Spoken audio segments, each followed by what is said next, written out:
Hello, welcome to my class. My name is Hafiz from Government Middle School, Nanwa.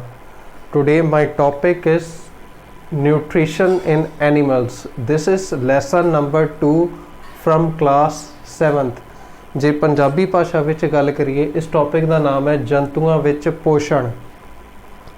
ਅਸੀਂ lesson number 1 ਵਿੱਚ ਕਰ ਚੁੱਕੇ ਹਾਂ ਪੌਦਿਆਂ ਵਿੱਚ ਪੋਸ਼ਣ। ਅਸੀਂ ਉਸ ਵਿੱਚ ਪੜ੍ਹਿਆ ਸੀ ਕਿ ਜਿੰਨੇ ਵੀ ਜੀਵ ਜੰਤੂ ਆ ਇਸ ਧਰਤੀ 'ਤੇ ਉਹਨਾਂ ਨੂੰ ਸਾਰਿਆਂ ਨੂੰ ਭੋਜਨ ਦੀ ਜ਼ਰੂਰਤ ਹੁੰਦੀ ਹੈ। ਭੋਜਨ ਇਹਨਾਂ ਦੀਆਂ ਸਰੀਰਕ ਕਿਰਿਆਵਾਂ ਅਤੇ ਵਾਧੇ ਲਈ ਜ਼ਰੂਰੀ ਹੁੰਦਾ ਹੈ। All organisms on this earth need food for their growth and physical development. Okay, ਹੁਣ ਅਸੀਂ ਗੱਲ ਕੀਤੀ ਸੀਗੀ ਉਸ ਵਿੱਚ ਵੀ ਪੋਸ਼ਣ ਦੀ ਗੱਲ ਕੀਤੀ ਸੀਗੀ। ਇੱਕ ਵਾਰ ਫਿਰ ਆਪਾਂ ਰਿਪੀਟ ਕਰ ਲੈਂਦੇ ਉਹ ਵਾਲੀਆਂ ਗੱਲਾਂ ਕਿ ਪੋਸ਼ਣ ਹੁੰਦਾ ਕੀ ਹੈ। ਓਕੇ, ਪੋਸ਼ਣ ਨੂੰ ਅਸੀਂ ਅੰਗਰੇਜ਼ੀ ਭਾਸ਼ਾ 'ਚ ਕਹਿੰਦੇ ਹਾਂ ਨਿਊਟ੍ਰੀਸ਼ਨ। ਭੋਜਨ ਗ੍ਰਹਿਣ ਕਰਨ ਦੇ ਢੰਗ, ਭੋਜਨ ਗ੍ਰਹਿਣ ਕਰਨ ਦੇ ਢੰਗ ਅਤੇ ਸਰੀਰ ਵਿੱਚ ਇਸ ਦੀ ਵਰਤੋਂ ਨੂੰ ਪੋਸ਼ਣ ਕਹਿੰਦੇ ਹਨ। ਭੋਜਨ ਨੂੰ ਅੰਦਰ ਗ੍ਰਹਿਣ ਦੇ ਢੰਗ ਜਿੰਨੇ ਵੀ ਹੁੰਦੇ ਆ ਅਤੇ ਇਸ ਦੀ ਸਰੀਰ ਵਿੱਚ ਵਰਤੋਂ ਕਿੱਦਾਂ ਹੁੰਦੀ ਆ ਉਸ ਨੂੰ ਕਹਿੰਦੇ ਆ ਅਸੀਂ ਪੋਸ਼ਣ। ways of intaking food, intaking ਦਾ ਮਤਲਬ ਹੁੰਦਾ ਗ੍ਰਹਿਣ ਕਰਨਾ।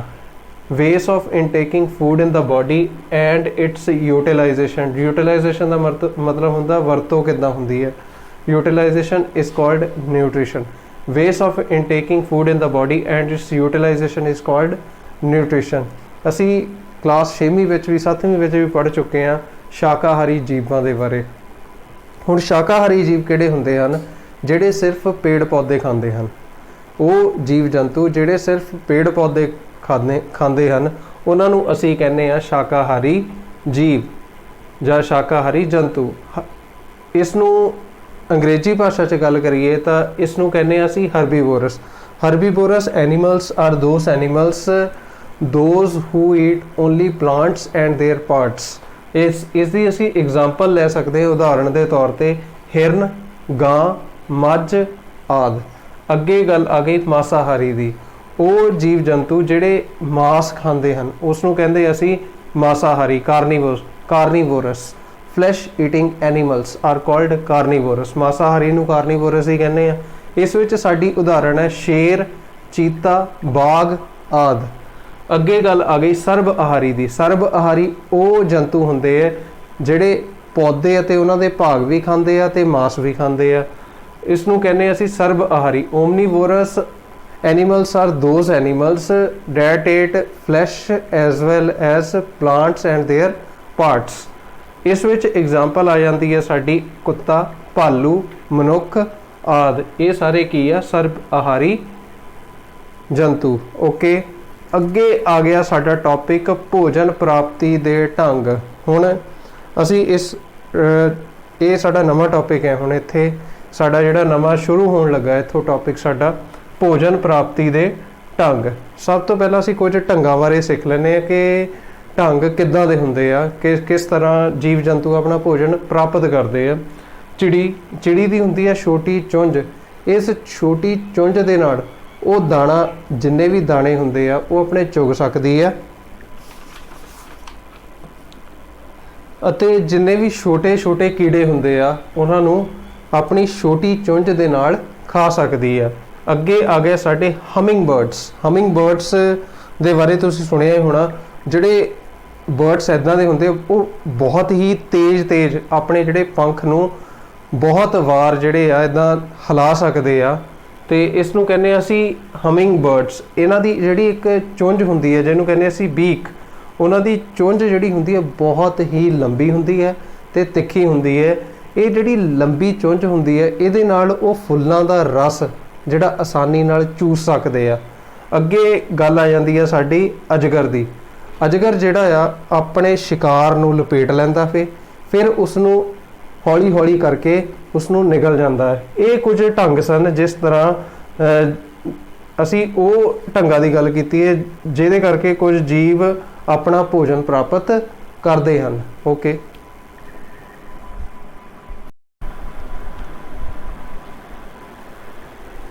ਹੁਣ ਅਸੀਂ ਗੱਲ ਕਰਨੀ ਆ ਭੋਜਨ ਪ੍ਰਾਪਤੀ ਦੇ ਢੰਗ, ਮੋਡਸ ਆਫ ਨਿਊਟ੍ਰੀਸ਼ਨ। ਇਹਦੇ ਬਾਰੇ ਅਸੀਂ ਪਹਿਲਾਂ ਵੀ ਚਰਚਾ ਕਰ ਚੁੱਕੇ ਹਾਂ ਲੈਸਨ ਨੰਬਰ 1 ਦੇ ਵਿੱਚ। ਇੱਕ ਵਾਰ ਫਿਰ ਇਸ ਨੂੰ ਰਿਵਾਈਜ਼ ਕਰ ਲੈਂਦੇ ਹਾਂ, ਹੈ ਨਾ, ਅੱਛੇ ਤਰੀਕੇ ਨਾਲ ਰਿਵਾਈਜ਼ ਕਰ ਲੈਂਦੇ ਹਾਂ। ਓਕੇ, ਸਭ ਤੋਂ ਪਹਿਲਾਂ ਅਸੀਂ ਗੱਲ ਕੀਤੀ ਸੀ ਉੱਥੇ ਮ੍ਰਿਤ ਜੀਵੀ ਪੋਸ਼ਣ ਦੀ, ਸੈਪਰੋਟ੍ਰੋਪਿਕ ਨਿਊਟ੍ਰੀਸ਼ਨ ਬਾਰੇ। ਇਹ ਕੀ ਆ? ਮ੍ਰਿਤ ਜੀਵੀ ਪੋਸ਼ਣ ਦੌਰਾਨ ਜੰਤੂ ਆਪਣਾ ਪੋਸ਼ਣ ਮ੍ਰਿਤ ਜੀਵਾਂ ਅਤੇ ਗਲੇ ਸੜੇ ਪਦਾਰਥਾਂ ਤੋਂ ਪ੍ਰਾਪਤ ਕਰਦੇ ਹਨ। ਇੱਥੇ ਕੀ ਹੁੰਦਾ? ਜੰਤੂ ਜਿਹੜੇ ਹੁੰਦੇ ਆ ਉਹ ਗਲੇ ਸੜੇ ਜਾਂ ਮ੍ਰਿਤ ਜੀਵਾਂ ਤੋਂ ਹੀ ਆਪਣਾ ਪੋਸ਼ਣ ਪ੍ਰਾਪਤ ਕਰਦੇ ਹਨ। ਆਪਾਂ ਉਸ ਚੈਪਟਰ ਵਿੱਚ ਵੀ ਗੱਲ ਕੀਤੀ ਸੀਗੀ ਉੱਲੀ ਦੀ। ਜਦੋਂ ਥੋੜ੍ਹਾ ਸਿੱਲਾ ਮੌਸਮ ਹੋਵੇ, ਥੋੜ੍ਹਾ ਮੋਇਸਚਰ ਹੋਵੇ ਮੌਸਮ ਦੇ ਵਿੱਚ, ਤਾਂ ਬ੍ਰੈਡ ਨੂੰ ਆਪਾਂ ਖੁੱਲ੍ਹਾ ਛੱਡ ਦਈਏ ਤਾਂ ਖਰਾਬ ਹੋ ਜਾਂਦਾ ਉਹ, ਠੀਕ ਹੈ, ਕਿਉਂਕਿ ਉਸ ਦੇ ਉੱਪਰ ਉੱਲੀ ਲੱਗ ਜਾਂਦੀ ਆ। ਉੱਲੀ ਕੀ ਕਰਦੀ ਆ? ਕੁਝ ਇੰਜ਼ਾਈਮ ਜਿਹੜੇ ਹੁੰਦੇ ਆ ਉਹਦਾ ਰਿਸਾਅ ਕਰਦੀ ਆ। ਉਹਦੇ ਵਿੱਚ ਕੀ ਹੁੰਦਾ? ਬ੍ਰੈਡ ਦਾ ਜਿਹੜਾ ਜਿੰਨੇ ਵੀ ਪਦਾਰਥ ਹੁੰਦੇ ਉਹਦੇ ਵਿੱਚ ਕਾਰਬੋਹਾਈਡਰੇਟਸ ਜਾਂ ਫਿਰ ਹੋਰ ਪਦਾਰਥ ਜਿਹੜੇ ਹੁੰਦੇ ਆ ਉਹ ਘੁਲ ਜਾਂਦੇ ਆ ਉਹਦੇ ਵਿੱਚ। ਘੋਲ ਕੇ ਫਿਰ ਉੱਲੀ ਉਸ ਨੂੰ ਸੋਖ ਲੈਂਦੀ ਆ।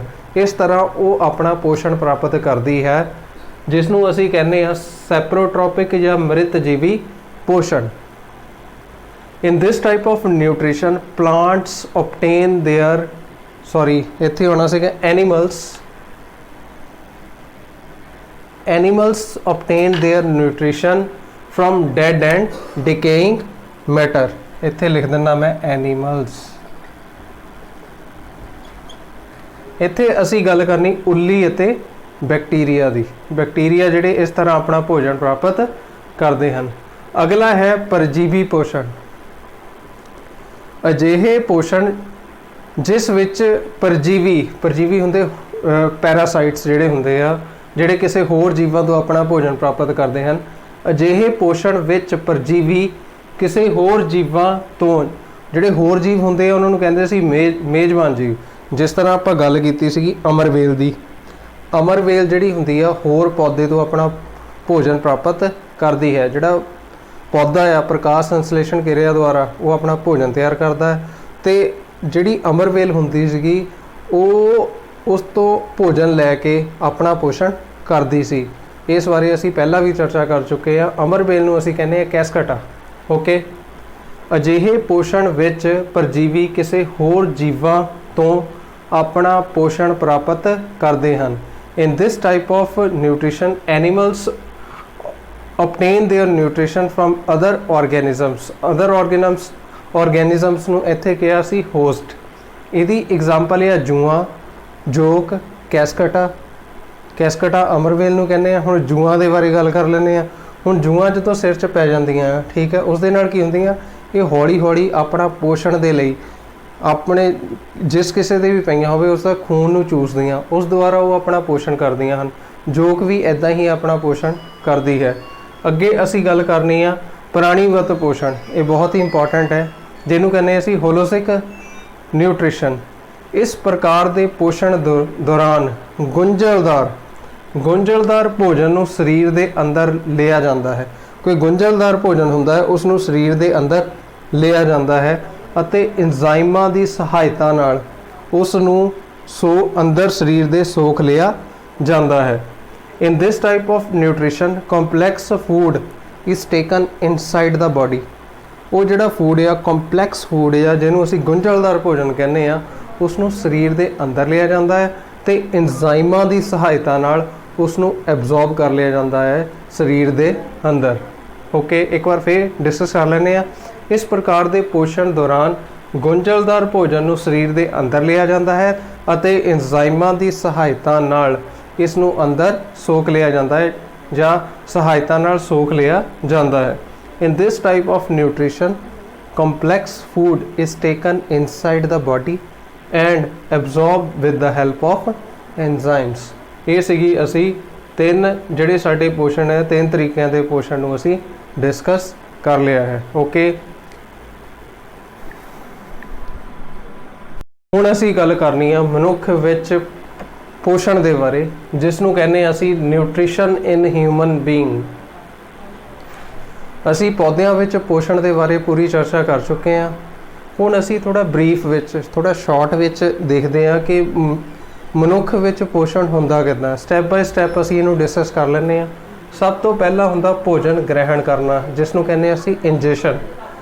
भोजन नूं असी मूँह दे राहीं ग्रहण करते हैं या अंदर लैके जाते हैं, उस क्रिया नूं कहने असी भोजन ग्रहण या फिर ingestion. The process of taking food inside the body is called ingestion.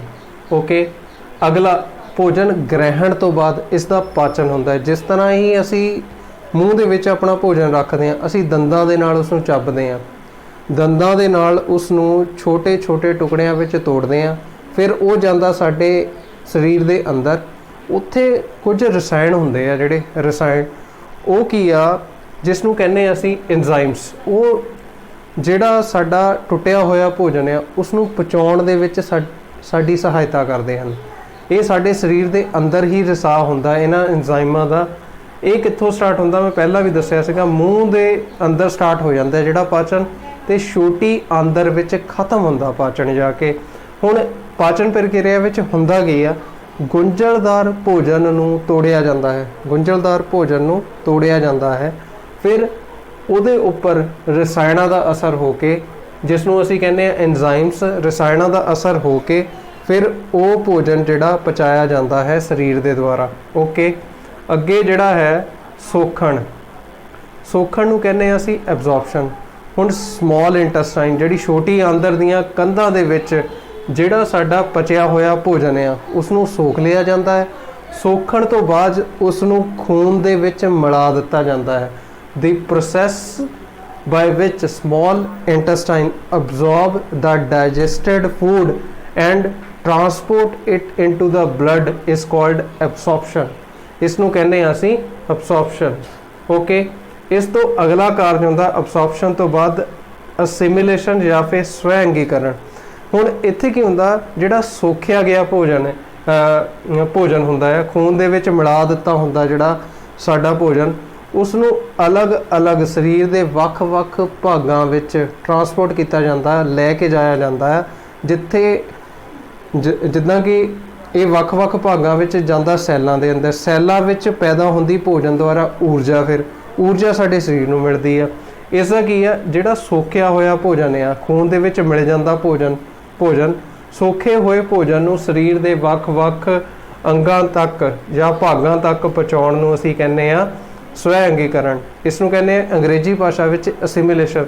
The process by which absorb food is transported to different parts of the body is called assimilation। ठीक है, अगला उतो कार्य ਹੁੰਦਾ ਹੈ ਸਾਡਾ ਨਿਕਾਸ।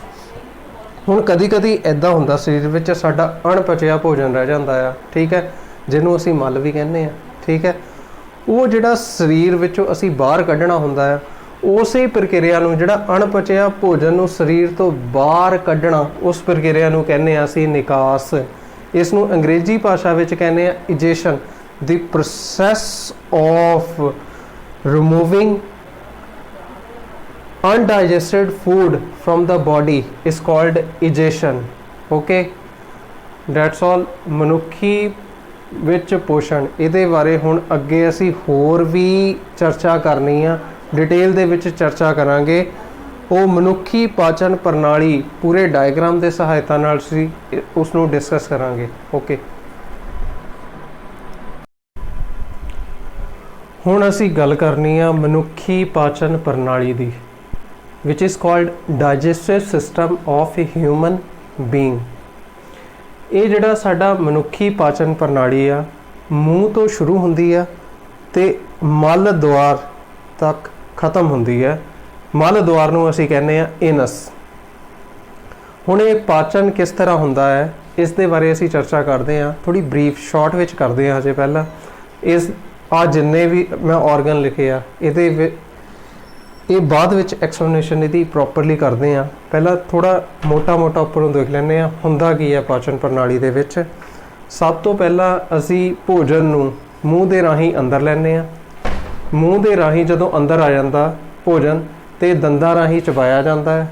ਦੰਦਾਂ ਰਾਹੀਂ ਜਦੋਂ ਚਬਾ ਕੇ ਭੋਜਨ ਆਉਂਦਾ ਅੰਨ ਨਲੀ ਦੇ ਵਿੱਚ, ਜਿਹਨੂੰ ਕਹਿੰਦੇ ਅਸੀਂ ਭੋਜਨ ਨਲੀ। ਅੰਗਰੇਜ਼ੀ ਭਾਸ਼ਾ ਵਿੱਚ ਇਸ ਨੂੰ ਕਹਿੰਦੇ ਓਇਸੋਫੈਗਸ। ਹੁਣ ਆਉਂਦਾ ਭੋਜਨ ਅੰਨ ਨਲੀ ਤੋਂ ਬਾਅਦ ਸਟਮਕ ਦੇ ਵਿੱਚ, ਜਿਸ ਨੂੰ ਕਹਿੰਦੇ ਅਸੀਂ ਮੈਦਾ। ਹੁਣ ਮੈਦਾ ਜਿਹੜਾ ਆ ਮਨੁੱਖੀ पाचन प्रणाली का थोड़ा चौड़ा हिस्सा आ। इत्थे की है जिहड़े अंदरलियां दीवारां हुंदियां आ इहदियां मैदे दियां, ये कुछ पाचक रसां दा, हाइड्रोक्लोरिक एसिड का या एंजाइम्स का रिसाव करता है, जिहड़ा कि भोजन के नाल मिल के ये जिहड़ा साडा प्रोटीन हुंदा भोजन दे विच उहनूं पचाउण विच सहायता करता है। फिर आ जांदा मैदे तो भोजन आउंदा साडा समॉल इंटस्टाइन दे विच, जिसनूं कहने असीं छोटी आंदरां दे विच। हुण छोटी आंदरां दे विच इस विच 3 तरह का रिसाव हुंदा है। एक जिहड़ा रिसाव करदा जिगर, जिगर छड्डदा है पित्त रस, जिहनूं कहने असीं बाइल जूस। जिगर नूं असीं कहने आ लिवर। लिवर जिहड़ा आ बाइल जूस छड्डदा है, जिहड़ा कि पित्ते विच इकट्ठा हो जाता। आ की आ पित्ता, आ जूस जिहड़ा छड्डदा बाइल जूस ते इहदे विच इकट्ठा हो जाता है। जिगर छड्डदा आ ते पित्ते विच इकट्ठा हो जाता, जिहनूं असीं कहने गॉल ब्लैडर। हुण जिहड़ा साडा पैनक्रिया आ वो छड्डदा पैनक्रिएटिक जूस। इसनूं पंजाबी भाषा विच कहने लूबा। ये लूबा नाम का एक जूस छड्डदा आ। हुण जिहड़े दोने जूस आ, एक लूबा द्वारा एक जिगर द्वारा, वो मिल जाते हैं भोजन के नाल। हुण इत्थे एक होर रिसाव हुंदा है समॉल इंटस्टाइन दे विच जां छोटी आंदर दे विच। इहदियां जिहड़ियां दीवारां आ कुछ पाचक रसां दा रिसाव करदियां आ। ये हुण तिन्ने ही जूस मिल के, एक जिहड़ा जिगर वल्लों आउंदा, एक लूबा दे वल्लों आउंदा जूस ते इंटस्टाइनल जूसिस जिहड़ा छोटी आंदरां आप पैदा करदियां आ, वो तिन्ने ही रस मिल के भोजन नूं पचाउण विच सहायता करदियां हन। हुण जिहड़ा इत्थे तक तां पाचन लगभग हो जांदा आ समॉल इंटस्टाइन दे विच, छोटी आंदर दे विच। हुण मान लो कि जिहड़ा अणपचिया भोजन आ वो आउंदा साडा वड्डी आंदर विच, जिसनूं असीं कहने आ लार्ज इंटस्टाइन। हुण इत्थे की काम आ लार्ज इंटस्टाइन दा, जिहड़ा भोजन दे अंदर वाधू पानी आ या लूण आ वो वड्डी आंदर जिहड़ी आ सोख लैंदी आ। हुण उस तो बाद जदों पानी सुक जांदा अणपचे भोजन दे विच, वो आउंदा आ रैक्टम दे विच। आ साडी हैगी आ रैक्टम। फिर उस तो बाद जदों रैक्टम विच आ जांदा है ते मल द्वार, जिसनूं कहने असीं एनस, उहदे राहीं की आ बाहर आ जांदा जिहड़ा अनपचिया भोजन हुंदा आ। ओके, इहदे विच कुछ एक हुंदी है अपैंडिक्स, ये थोड़ी लार्ज इंटस्टाइन दे हेठां हुंदी है। इस दे बारे भी थोड़ी बाद में चर्चा कर लेने आ। बाकी तो ऑलमोस्ट हो ही गया। ओके, असी पहला गल कर चुके हैं मनुखी पाचन प्रणाली दे बारे, जिसनों अंग्रेजी भाषा च कहने सी ह्यूमन डाइजेस्टिव सिस्टम। उसके भागों बारे असी इन्नी डिटेल में चर्चा नहीं की सी, एक रफ जिहा आइडिया लिया सीगा कि किद्दां पाचन हुंदा है। पर हुण उहदे जिन्ने भी मनुखी पाचन प्रणाली दे भाग आ उन्हां दी डिटेल दे विच असीं चर्चा करनी आ इस भाग दे विच। हुण जिहड़ा मनुखी पाचन प्रणाली दा पहला भाग आ वो आ मूँह अते मूँह खोड़, which is called mouth and buccal cavity. हुण असीं पहला भी चर्चा कर चुके हैं कि जिहड़ी साडी भोजन नली आ वो मूँह तो शुरू हो के गुदा तक जाती है। गुदा नूं की कहने असीं एनस। ये बहुत ही लंबी भोजन नली है, ठीक है। हुण जदों असीं भोजन अंदर ग्रहण कर लैंदे आ, फिर उत्थे हुंदा एंजाइमां दा असर। एंजाइमां दे राहीं गुंझलदार भोजन नूं सरल पदार्थ मीन छोटे छोटे पदार्थां विच बदल दिता जांदा है। सरल पदार्थां विच बदल के लहू विच मिला दिता जांदा है। एंजाइमां दे राहीं गुंझलदार भोजन नूं सरल पदार्थां विच बदल के लहू विच मिला दिता जांदा है।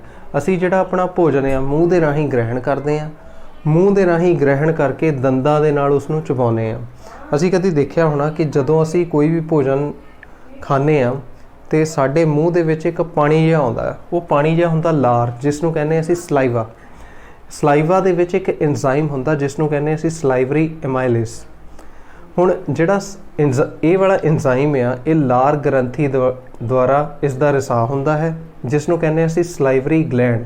इहदा सिक्रीशन जिहड़ी हुंदी आ सलाइवरी ग्लैंड द्वारा हुंदी आ, जिसनूं कहने असीं सलाइवरी एमाइलेस। एक एंजाइम हुंदा लार दे विच। हुण इहदा काम की आ, जिहड़े भोजन दे विच स्टार्च हुंदा आ वो उस स्टार्च नूं बदल के खंड दे रूप विच बदल दिंदी है। इसदा मेन काम हैगा कि ਭੋਜਨ ਵਿੱਚ ਜਿਹੜਾ ਸਟਾਰਚ ਆ ਉਹਨੂੰ ਖੰਡ ਦੇ ਵਿੱਚ ਬਦਲਣਾ, ਫਿਰ ਉੱਥੋਂ ਉਸ ਖੰਡ ਤੋਂ ਸਾਨੂੰ ਊਰਜਾ ਮਿਲਦੀ ਹੈ। ਓਕੇ, ਹੁਣ ਜਿਹੜਾ ਵੀ ਅਸੀਂ ਭੋਜਨ ਖਾਂਦੇ ਹਾਂ ਉਹ ਜੀਭ ਉਸ ਨੂੰ ਇਕੱਠਾ ਕਰ ਲੈਂਦੀ ਆ ਅਤੇ ਭੋਜਨ ਨਲੀ ਦੇ ਵਿੱਚ ਸਿੱਟ ਦਿੰਦੀ ਹੈ। ਭੋਜਨ ਨਲੀ ਨੂੰ ਅਸੀਂ ਕਹਿੰਦੇ ਓਸਿਓਫੈਗਸ। ਓਕੇ।